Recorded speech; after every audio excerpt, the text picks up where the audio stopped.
Good morning, everybody, and welcome to yet another virtual meeting of Heritage Oakville. As you know, we have been suffering under this regime now for, gosh, it must be nearly 2 years, and it looks like it's going to continue a little longer. But I think we're working pretty effectively, and I appreciate all the effort and time that you guys take to make this kind of meeting work. The IT staff work hard behind the scenes to make sure everything runs smoothly. They unfortunately are unable to deliver an actual coffee and donut to us at the meeting, but I'm sure things will improve as time goes on. For any member of the public watching on the live stream who would like to have a copy of the agenda, they can get that by going on to oakville.ca, Town Hall, Agendas and Minutes, and they can follow all the material that we've got. You all know the drill by now. You will be muted during the course of the business. If you want to speak, wave your hand, and with a bit of luck, I'll notice it, and I'll keep a speakers list going, and I'll get you in when the time is right. We have one discussion item today and one information item. We don't have any delegations for this meeting today. As you know, delegates have to register by noon on the previous day. If you lose connection at any time, email townclerk@oakville.ca and they'll do what they can to fix you back up. Reminder again that we are an advisory committee, and any recommendations that we make will be dealt with by Planning and Development Council at its meeting on January the 17th, 2022. My goodness, 2022 at 6:30 p.m. And anybody who wishes to speak there would have to let the clerk know by noon the previous day. Okay, first item on the agenda. Have we any regrets, Madam Secretary? Madam Chair, sorry, Mr. Chairman, I'm sorry. Yeah.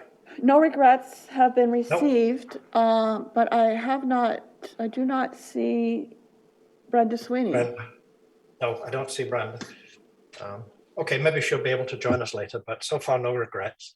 Next item is any declaration of pecuniary interest from any of the members of the committee with respect to any item on the agenda today. Okay, seeing none. The next item is the confirmation of the minutes of our previous meeting. These minutes were distributed to everybody. Thank you, Councillor Duddick. I imagine that was a motion to approve the minutes as circulated. Okay, you've heard the motion. Any discussion? Anyone opposed to that motion? Seeing none, the motion is carried. Good morning, Brenda. See, I do notice when you appear.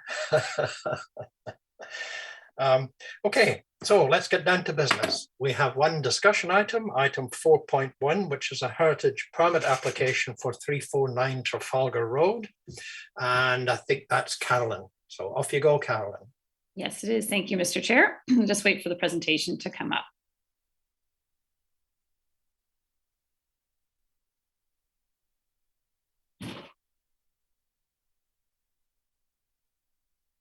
So yes, our only item today, discussion item, and so it's a heritage permit for 349 Trafalgar Road. Next slide, please.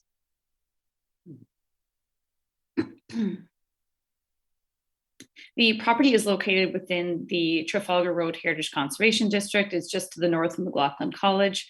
And next slide, please. So again, it's designated as part of the district, and it contains an 1876 Italianate style house. This includes a 1968 rear wing, which is what we're looking at today, and a historic detached barn. We don't have exact dates in the barn. We know it was built at least by 1910, at least the two-story portion of it. There was a lean-to wing added onto the south side of the building, as you'll see, and we think that was probably done mid-century, mid-20th century. But the original barn is likely turn of the century. The proposal is to install 4 new windows on the detached barn and to replace the 2 single garage doors on the barn as well. And finally, the third portion of the barn work is to paint the building gray. And then on the rear wing of the house, the 1960s portion is to install a new window and install new shutters. Next slide, please.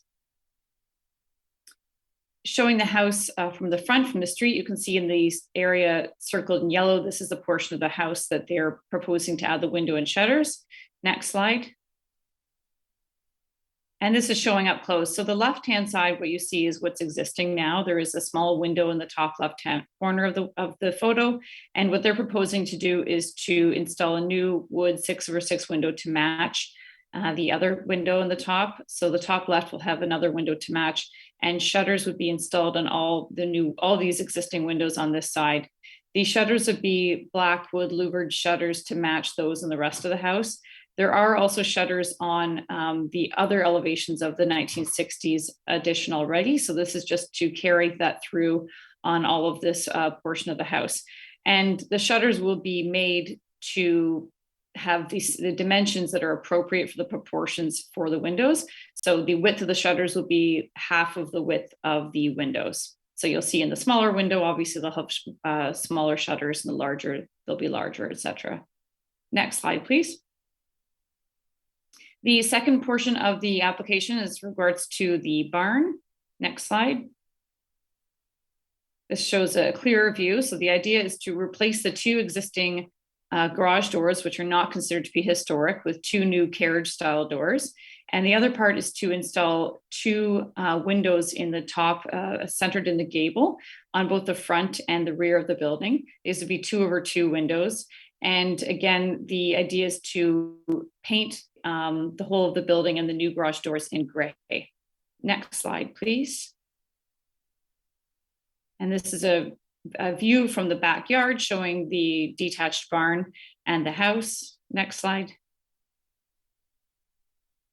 And this is a drawing showing the two new black 2/2 windows going into the two-story portion. Again, you can see the left-hand side has the lean-to wing that was added at a later date. Next slide, please. So in terms of the assessment of this application, no significant removal of heritage attributes are proposed. The staff considered the design and materials to be in keeping with the heritage character of the house and the barn. Of course, the existing house is 1968, the wing that's included in the application, so it's not considered to be of heritage value, but we do consider the proposed changes to be in keeping with the rest of the house and the district. And the changes to the barn allow for some revitalization and long-term use of the barn. As it stands now, it's just mostly an empty storage space. There is a loft above, so they would like to be able to use it a little bit more by providing that light in there. And one thing I did forget to mention is that the trim work will be kept simple to match the existing trim work on the barn. So simple trim that's incorporated into the board and batten siding. And next slide. So the application is to approve, a recommendation rather, is to approve the application as attached, subject to the following: that final details on the new windows, shutters, and doors be submitted to Heritage Planning staff for final approval. And we already do actually have the window specs that have been submitted already. So we're just going to be waiting for the shutters and the final doors specifications to be submitted. And that's all I have today, and I'm happy to answer any questions. Good, thank you, Carolyn. So is the presentation going away? Yep, good. Okay. Okay, Carolyn, thank you. Any questions of Carolyn? No, good. Now, we don't have anybody from the applicant today. So I guess that means we move quickly to discussion round the table. Does anyone have any comments or any suggestions or ideas around this application? Jerry? Thank you, Mr. Chair. I have no issues with the application or the adaptive reuse of the barn. The only comment I may want to propose is perhaps an option. Keeping in the spirit of moving the application forward, not to do anything to stall the process, but just looking at the adaptive reuse of the barn and barn architecture versus residential architecture and how the windows are placed. I look at the approach that has been brought forward on this one, and the placement of the windows is a symmetrical placement, which is suitable to a residential aesthetic for architecture. But typically in barn architecture, the approach has been to asymmetry for the window placements, and they're usually to follow along the lines of the practical use of the openings of the barn in the original intention of the use. And so as we were talking here, I just quickly sketched something to consider, again, in the spirit of moving the application forward, keeping the same amount of glass, glazing area the same, but in terms of the front window, I just quickly sketched over the proposed, and rather than a symmetrical disposition, I don't know if anybody, can you see this? Is it, okay, so these are the existing openings, and that would be the new one, just to keep the asymmetry of the barn, usually, because it would have been, you know, where they would have, you know, trucked the hay from the second story in the hay lofts. And then on the rear addition, again, keeping this is the original window, this is the original door, and just keeping the same amount of glazing, but creating another opening and a glazing there, again, reminiscent of something that would have been brought forward in barn architecture, so that we distinguish the barn architecture adaptive reuse from the residential on the property. And I just present this forward as an option. Thank you, Mr. Chair. Thank you, Jerry. Any discussion on that? Kerry? And Brenda? So Kerry, Brenda? I found that information and insight from Jerry very helpful. I actually think it makes a lot of sense. Thank you. Okay. And Kerry? Being a Aggie, I actually love it. I think it's very cool. And Jerry's right. It actually does lean to barn architecture. It is a barn, and it doesn't remove the glazing. It actually might improve the actual light because of having two large windows instead of 4 small. Okay, thank you. Councillor Giddings? Thank you, Chair. I appreciate hearing from staff their thoughts on Jerry's idea there. I think from a heritage perspective, it's supported. I think the complication is more about how we proceed at this point, just because this is what the applicant has proposed, which staff has supported. But I think we would support either direction. I know that the owner would like to do the 2/2 style to coincide with the house, but perhaps it could be adding multiple windows together to get that larger window opening. But from a staff perspective, I think we're supportive of either direction. Okay, thank you, Carolyn. I knew it was going to land back on my desk. Just to help me here, council has to deal with this by the 22nd of February. Our next meeting is Burns Day, the 25th of January. When does P&D meet in January? Sorry, in February. I'd have to get the clerk to answer that. I don't have it right in front of me right now. Oh, I'm sure Councillor Gittings will tell us in a minute. Yeah, Mr. Chairman. Yes. P&D meets February 14th. St. Valentine's Day. Okay, so that would seem to me, because Jerry's put forward an improvement. I think nobody's expressed any objections to all of the other changes, that windows on the house extension and so on, and what they're doing. So what I'm hearing is it's just the placement of the windows. It's just the style. It's to maintain the sort of quirkiness, if you like, the irregularity that one might find in a barn that seems to have struck a chord. But we don't have the applicant here. So I just worry a wee bit about making changes without input from the applicant and presenting them with something they didn't actually ask for. So we could do one of two things. We could amend the motion so that we include the reference to the drawings as presented at the meeting, or we could defer the application, because if we get it on the 25th of January and P&D meets on February the 14th, then there is a window. We can do that. Is that right, Carolyn?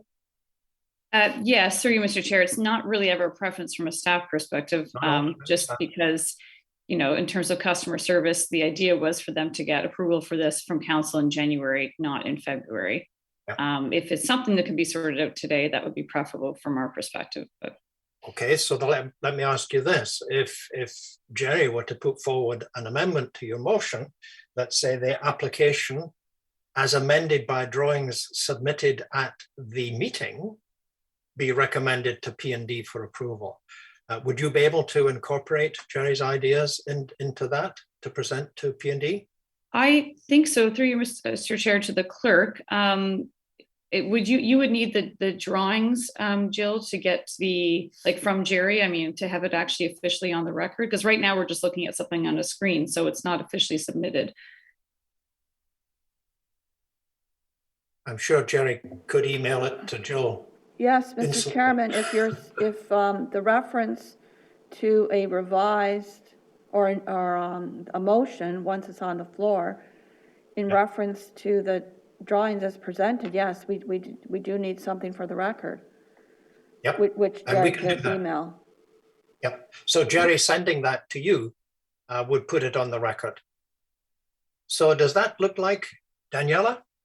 Yeah, I'm just thinking that, you know, kind of going back, if they propose something that is acceptable, is it our job to change it and say, I'm not saying that I'm sure Jerry's is better, but if they are proposing something acceptable, can't we put a motion that says that they are approved on this and would also be approved if they consider these alternate? So you're basically bracketing both options. Because I just feel like, you know, it's not really our job to express the design. It's our job to decide if what they proposed falls into appropriate heritage kind of guidelines. So I would just, if you're going to amend the motion, I think it should be including Jerry's, but not saying that their proposal is not appropriate.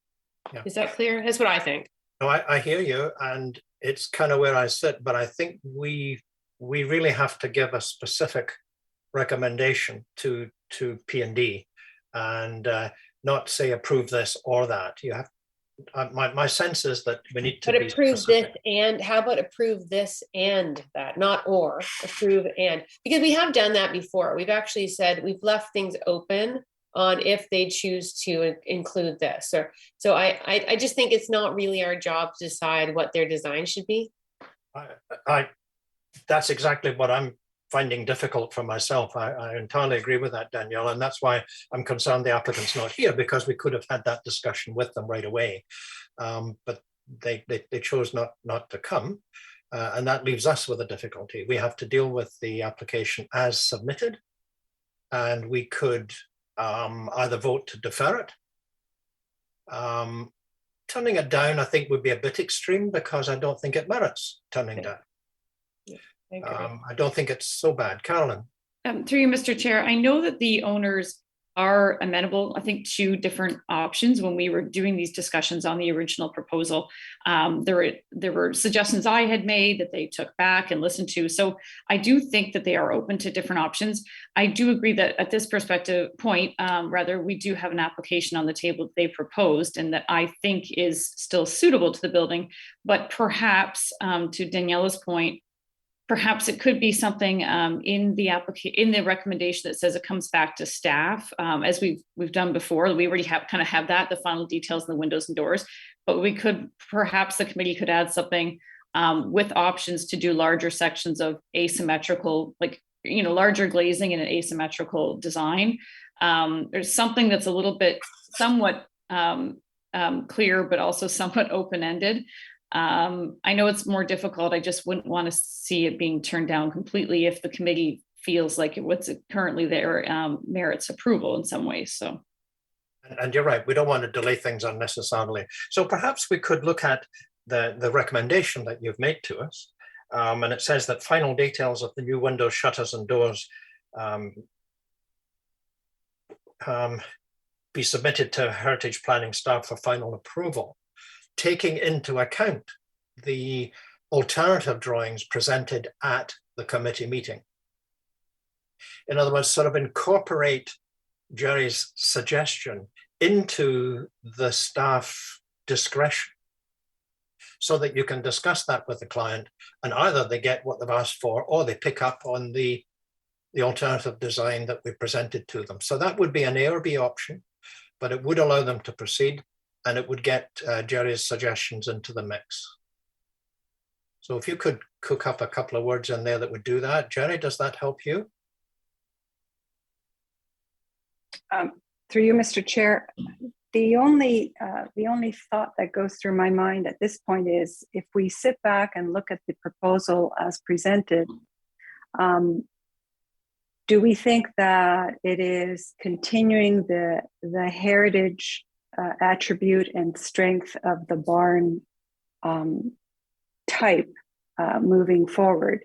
And, you know, as Carolyn says, that, you know, if she feels the client, the applicant is amenable to change, and I don't believe they have, to Daniela's point, I don't believe they have a designer on this project, so it's not a question of competing with the design. I think the applicant, from my understanding, is open to suggestions from staff and committee, so we're not competing with alternate, like a designer proposal from the applicant perspective on that. So I don't think there's a conflict that way.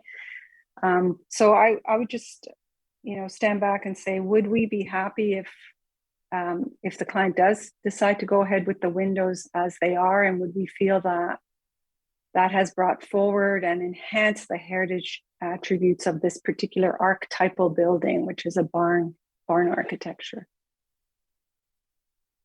Any comments on what Jerry has just said? Bob?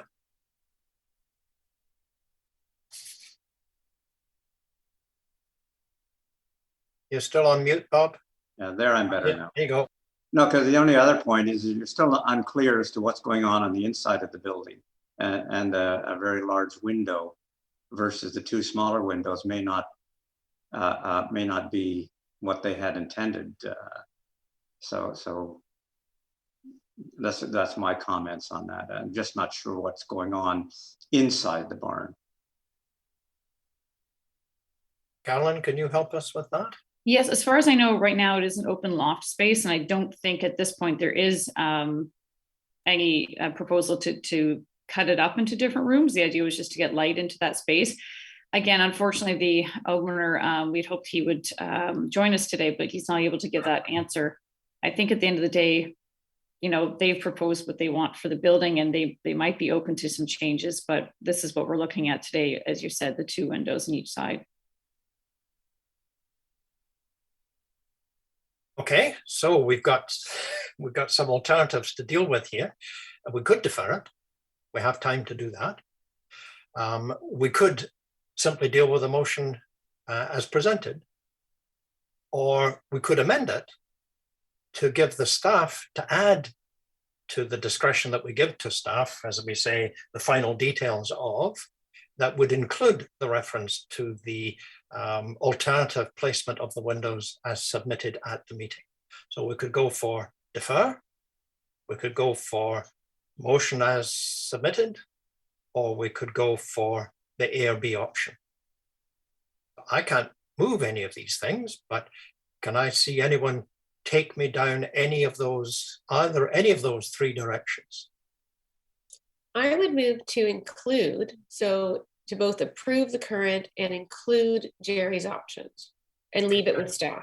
That's what I would move. So that's Daniela's motion then, is to keep the thing moving so we don't impose unnecessary delays, but to include the options, and the applicant will pick that up with staff and we'll leave it with them. Okay, so that's the motion. Mr. Chair? Yes. So that would be your A or B, A and or B alternative, correct? Yes, essentially it would be that the staff discretion that we have in there, the final details of the window shutters and etc. will be approved by staff, taking into account the revised drawings suggested at the meeting. In other words, bringing in Jenny's drawings, which she will send to the secretary so that she's got them on the record and we know what we're talking about. I appreciate the clarity. I agree with that. It keeps the it keeps it moving, their request, and I think that's important for this community.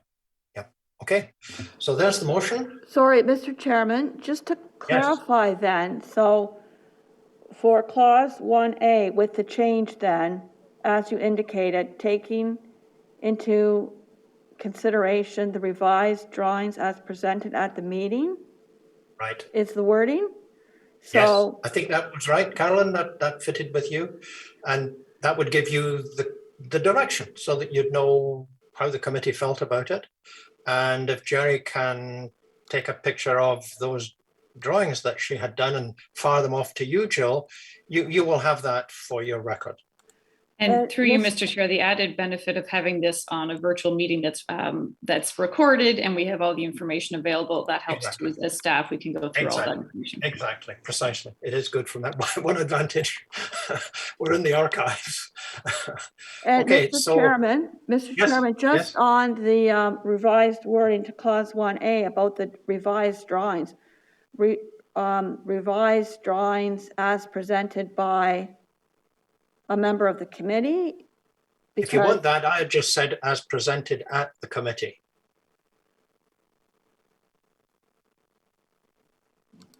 Okay, is that all right with you, Jill? The sense is there. We can tinker with the wordings, but I think we've got the sense. Okay, if that's good with staff, then it's just like, where did these drawings come from? Okay, if you want to say but submitted by a member of the committee or by the vice chair, if you want to be specific. This is your department, Jill. How tight you need to be. Well, Mr. Chairman, I would defer to staff. I'm just making the distinction, like these revised. It's an alternative, but they are. I mean, they're coming from somewhere other than the applicant. That's right. So I think that distinction should be made. Jerry? So, Jet, how about this? It's more difficult, of course, when I'm not able to actually in the PowerPoint make the changes, but if I can just read it, I've left everything the same, but added a clause B, that the alternative window design as presented by the chair at the meeting be supported or approved. Presented by the vice chair. Presented by the vice chair. Yeah. That the alternative window design presented by the vice chair at the meeting also be supported. Yeah, be considered. Or be considered. Okay, Jerry? Brenda? Jerry and Brenda. Thank you. Thank you, Mr. Would it be helpful if the wording would say, because this is an outcome of a kind of a brainstorming during the comments section where I sketched it. If I held it up, it's included in the video. So there's reference, it's in the archives. That would be the front elevation and this would be the back elevation.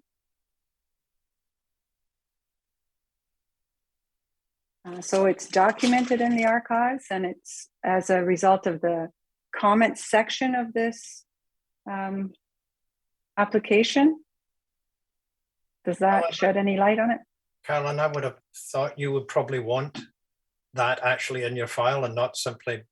Yes, through you, Mr. Chair, I believe the clerk will also need it sent in. So even if you, Jerry, could take a photo of that, if that's easier, because scanning that's difficult with trace paper, but if you can take a photo of both the front and the rear and email it to the chair, myself, and to Jill, that would be fantastic.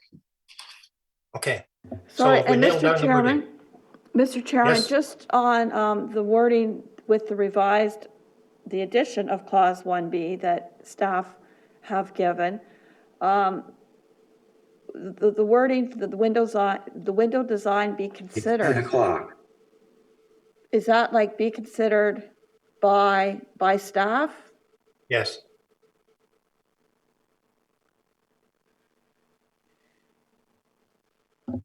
I think you could say supported is instead, if that's a little bit stronger, because the committee is supporting an alternative window design.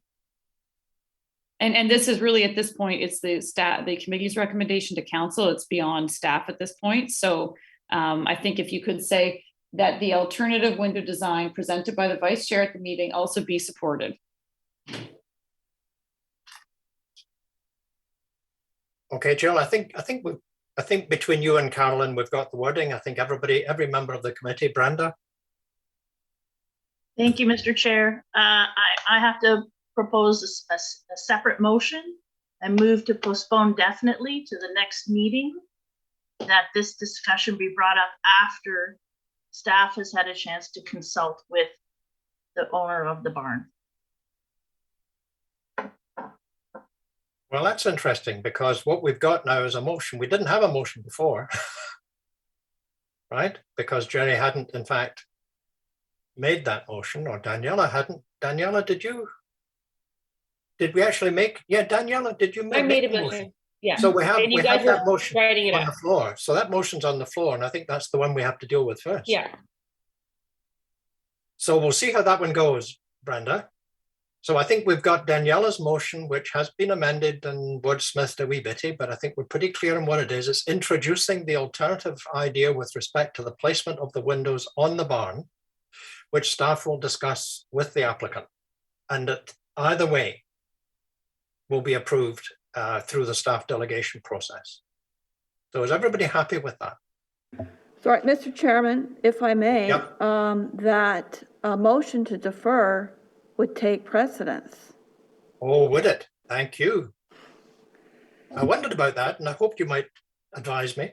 Okay, if there's a motion to defer on the floor, is there any further discussion on that motion?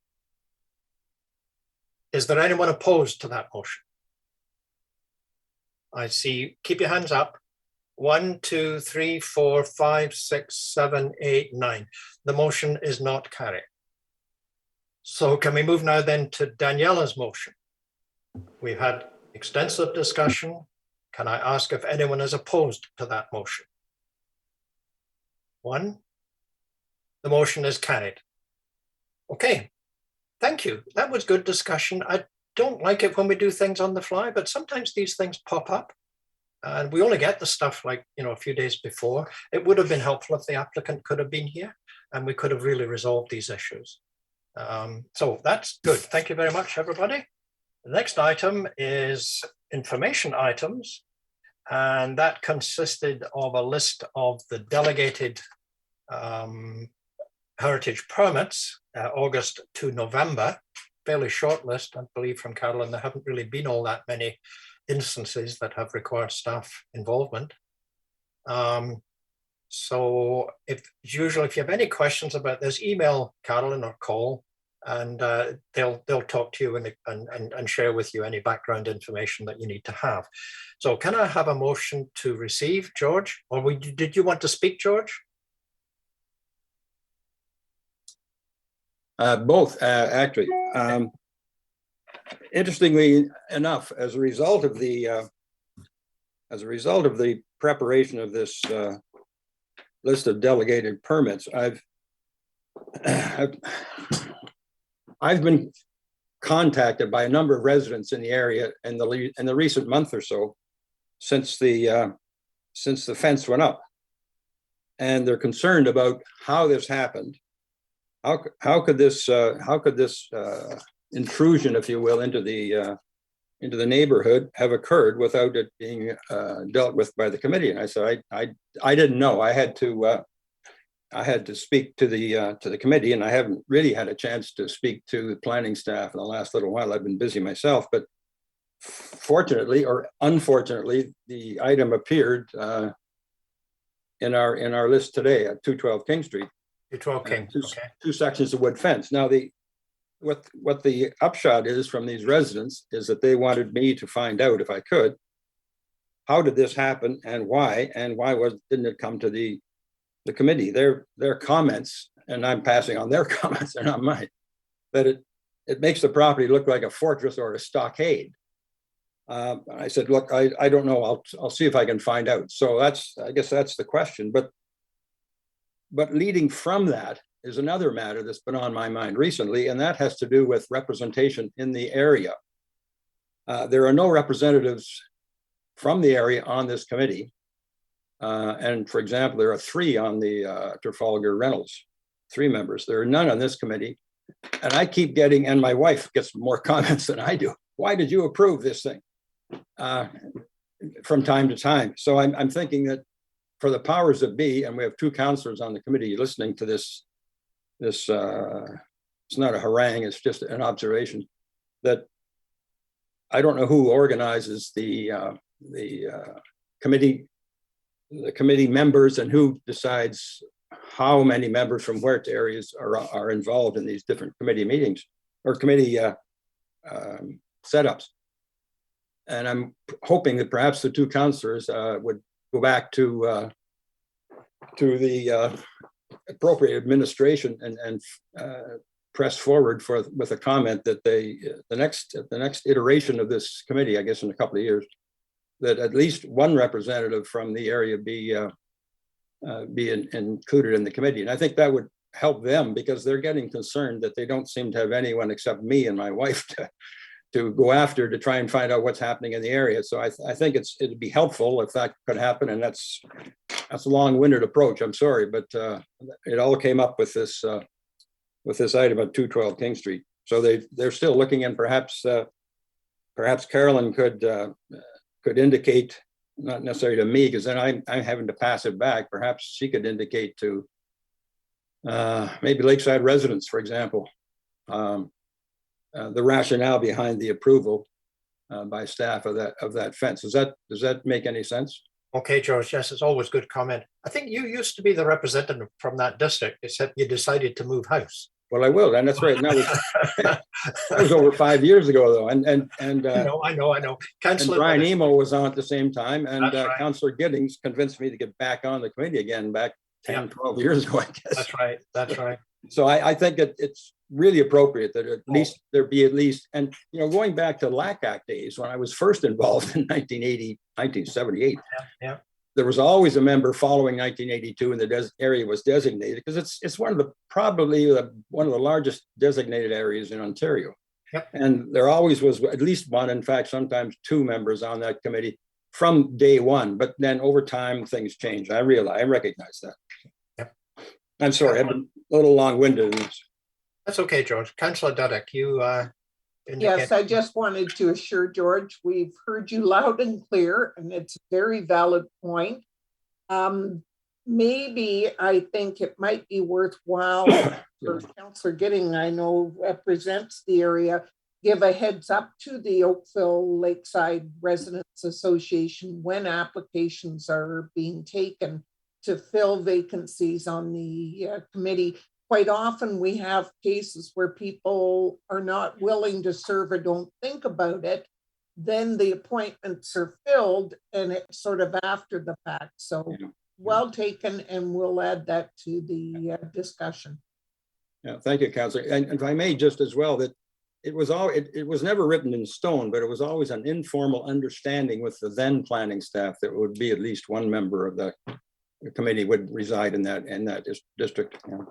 Well, it was broader than that, George, because it used to be that TCRA as well as Lakeside residents actually had an appointee on the committee, as did the Oakville Historical Society. Yes, well, exactly. That changed, I don't know, 10 or 15 years ago. But yes, there's a major effort to have representation. So Carolyn, and then Councillor Gittings. Sorry, Mr. Chair, there is a terms of reference for the Heritage Committee that's updated every couple of years, and the decision was, I think, taken off in the Clerk's Department, made by the Clerk's Department to take off those requirements because we weren't getting enough applicants from those areas. So it was hard to force people to apply, and we weren't getting enough members. So I think currently the way it is, anyone can apply. And the clerk's department manages this, so it's not really a heritage planning staff well. decision. And so absolutely encourage people to apply, but if we don't get any applicants from those areas, we can't require it or force it. Okay, good. And then Councillor Gittings and then Sue. Thank you, Mr. Chair. Yeah, Carolyn, I appreciate the information, and the next formal time that the committee will be struck for the next term will be next fall after the municipal election. So that's when the appointments will be made. We can certainly include all of these comments and work on the terms of reference. Thanks. Good. Sue? Thank you. Thank you, Mr. Chair. I just wanted to note that I know Carolyn's here to speak to the delegated items, but certainly I take delegated items forward, and so does Dave. So I just didn't want her to be on the hook for all of this. But George, I would say I know you're the face for the community, but please encourage people to contact staff with their questions, because we are so happy to follow up with them directly. I'd also note that I know that the Oakville Lakeside Residents Association has struck a new heritage subcommittee, which is currently being chaired by Catherine Hurley. And both Carolyn and I have been in, I would say, fairly regular contact with Catherine. And if there's anything that the OLRA would like to bring to staff, you know, even just for an informal discussion or question, we're so happy to answer those questions via phone or email. George, I think it's unfair that you and your very patient wife, Carol, get stuck answering questions on behalf of decisions that you haven't, you know, seen or made. And so please, to anyone who's watching as well, don't hesitate to reach directly to staff if you've got a question about what's happening in the area. And we are more than happy to continue working with the Oakville Lakeside Residents Association and any property owners in the area, especially as we move forward with the Old Oakville Heritage Conservation District update. So it's just my 2 cents. Thanks. Super. Thank you, Susan. Yes, George, you're not alone. And I was aware of the formation of that little subgroup within the Lakeside Residents group, and that Catherine was there. So you should refer any issues to her, and staff will be happy to pick it up. Okay. So, George, did you also say you were going to move the motion to receive the information items? Yes, I think so. Okay, so we've got a motion to receive. Anyone opposed? Seeing none, the motion is carried. The next meeting is Robert Burns Day, January the 25th, 2022. But keep hitting all these anniversary dates, aren't we good? And it says here Oakville Municipal Building, but it's a virtual meeting at 9:30. So before we have a motion to adjourn, I'd just like to thank everybody for the gift of their time over these last 12 months and your patience in putting up with all of the difficulties we've had to encounter. Fortunately, we've been able to still have site visits. We can do that. So we do get together from time to time and share ideas and just chat. So it is nice to be able to do that. So I'd like to wish everybody as good a Christmas as we can get. I mean, this new variant is, the timing of that is just, it just sucks. It really does suck. I'm not sure what's going to happen here this year again. And I wish you all a very good 2022. I hope it's a heck of a lot better than 21 and 20 have been. So having said all that, if I can have a motion to adjourn from somebody, anybody waves a hand, just wave one, there's Kerry.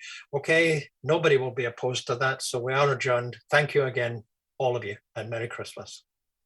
Merry Christmas. Bye. Merry Christmas. Have a great holiday, everyone. If you're still on the line, just give me 1 second. We may not be able to have our holiday lunch in January. We'll keep an eye on the situation with Omicron. We will not forget. We'll try for February. If we can't do it in January, we will go out sometime. I promise. Thanks very much. Happy holidays. Bye-bye. Bye. Bye.